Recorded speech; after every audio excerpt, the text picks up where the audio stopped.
Ukraine is at a crossroad, and America is about to walk away from the war in Ukraine. With peace talks stalling and pressure mounting, the United States hints at stepping back. Marco Rubio says it may be time to move on. But what could this mean for Kiev and Europe's fragile defense?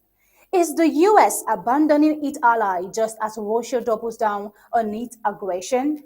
These and many more recent happenings tonight from the home front, with a report of the announcement that the kangaroo system of La Republique du Cameroon has led to the condemning of Ambazonian citizen Abdul Karim to life imprisonment, will be explored in tonight's Flash News. Good evening and welcome. I am Tabitha Ako. Let's begin.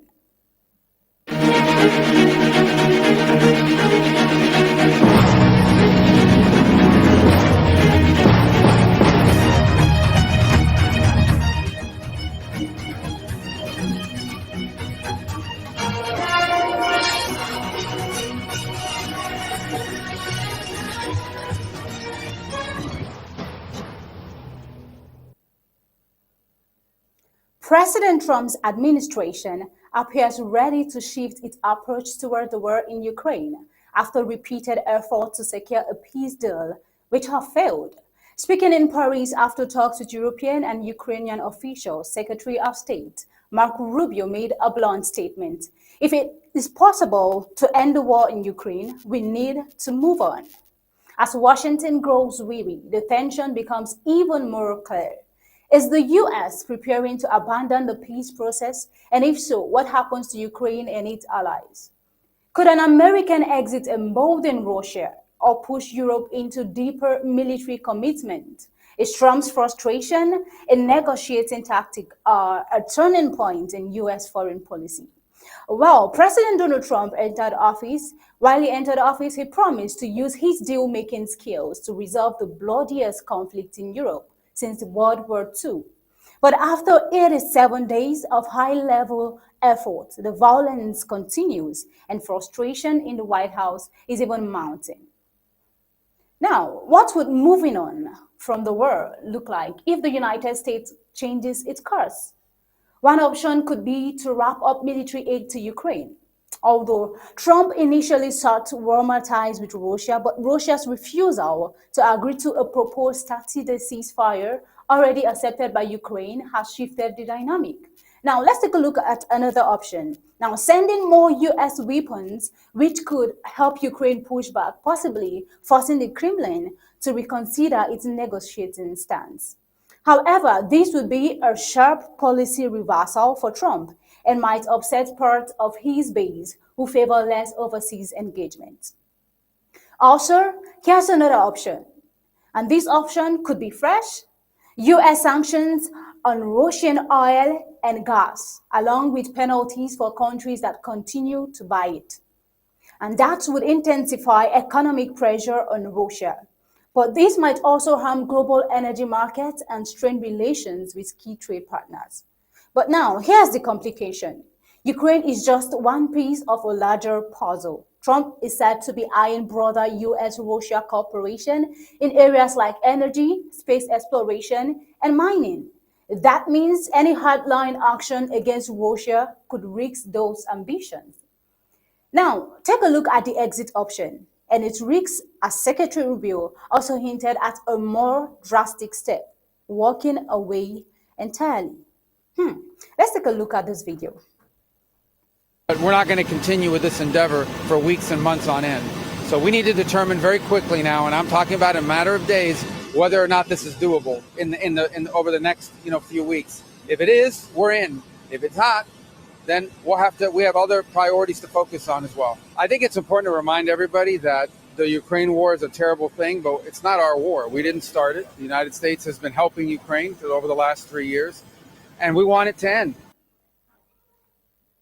Right over there, taking this move would be historic. And if the US pulls out, Ukraine and Europe would be left to face Russia alone.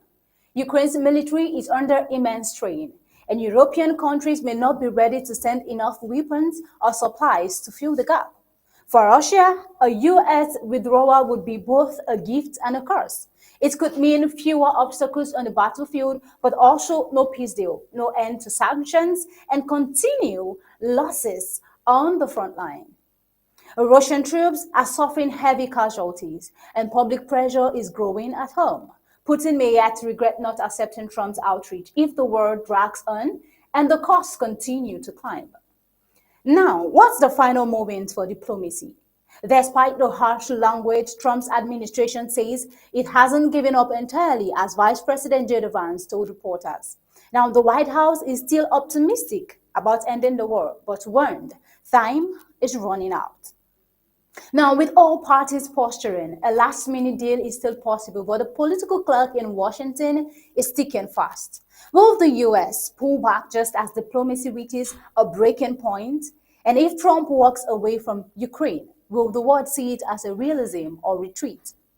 Now, the high hopes that Trump is the savior and could stop this war is the confidence the world has. Well, for what's inside, it's still possible. Moving on, now on US and Iran nuclear talks. Today, the United States and Iran are set to hold a second round of nuclear talks in Rome, following what both sides called constructive indirect talks in Oman last weekend. But confusion over US demands and threats of military action from President Trump have raised new tensions. As the stakes grow, a key question looms. Can this process lead to real progress, or are both sides just buying time? Could the US shift from diplomacy to military action? And with both sides making conflicting statements, is there a clear path forward? Now, let's take a look at the background. What led to these talks? The talks come years after Trump withdrew the US from the 2015 nuclear deal known as the Joint Comprehensive Plan of Action during his first term. That agreement had limited Iran's nuclear program in exchange for lifting economic sanctions. Since then, Iran has resumed enriching uranium up to 60% closer to weapons grade. Now, the United States wants to restart negotiations, but this time with stricter terms. Iran says its nuclear work is peaceful and insists on its rights to enrich uranium for civilian use. Just last month, President Trump reportedly sent a letter to Iran's supreme leader offering talks and giving Tehran a 2-month deadline. Iran refused direct talks but agreed to continue indirect discussions through Oman. Now, what does the US want? And it is clear. Trump says he wants a stronger deal than the 2015 agreement. Steve Witkoff, Trump's Middle East envoy, said in one interview that the goal was verification of enrichment and weaponization, suggesting a deal similar to the Obama-era deal. But later, Witkoff posted on social media that Iran must stop and eliminate its entire nuclear program, a position Iran has long called a deal breaker. Also, Defense Secretary Pete Hegseth added pressure, saying Iran must agree to full dismantlement of its nuclear program. Iran's leaders, on the other hand, called that demand a non-starter, accusing the US of negotiating in bad faith. Moving on, what's Iran's position? Skeptical, but not close enough. Iranian officials say they are willing to build trust, but will not stop enrichment completely. Foreign Minister Abbas Araqi said enrichment is non-negotiable. Iran's leaders also accused the US of constantly shifting its demands. State media say Iran has set red lines, including no threats and no demands on its missile programs, which is seen as a vital for its defense. Iran also rejects any references to a Libya-style deal, which it sees as a path to regime change. Now, Iran's supreme leader, Ayatollah Khamenei, said he is neither too hopeful nor too pessimistic about the talks.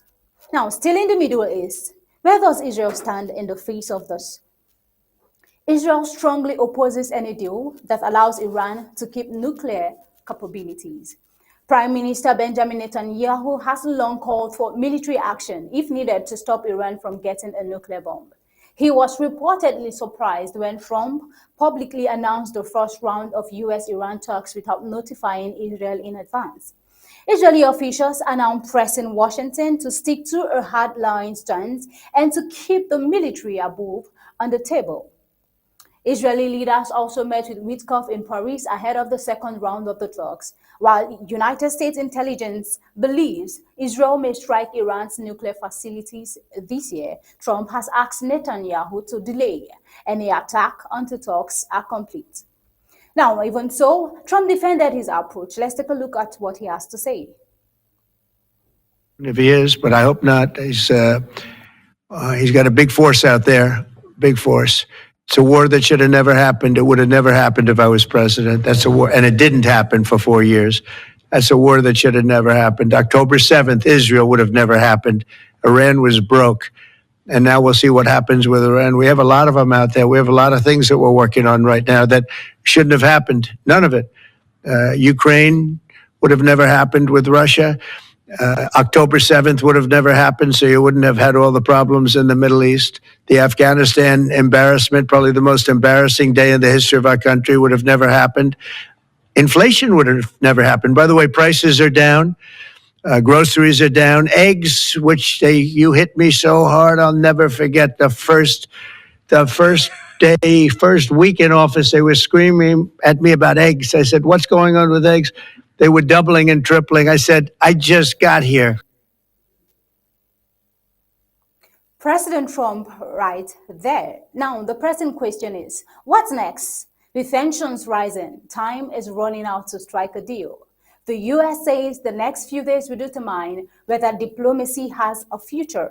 Iran remains cautious but engaged. Israel watches closely and the region holds its breath. Will these negotiations diffuse one of the world's most dangerous standoffs or push it closer to war? Think about that. Now, also bringing you breaking news from the home front with Onyi Opala, but that will be right after the break.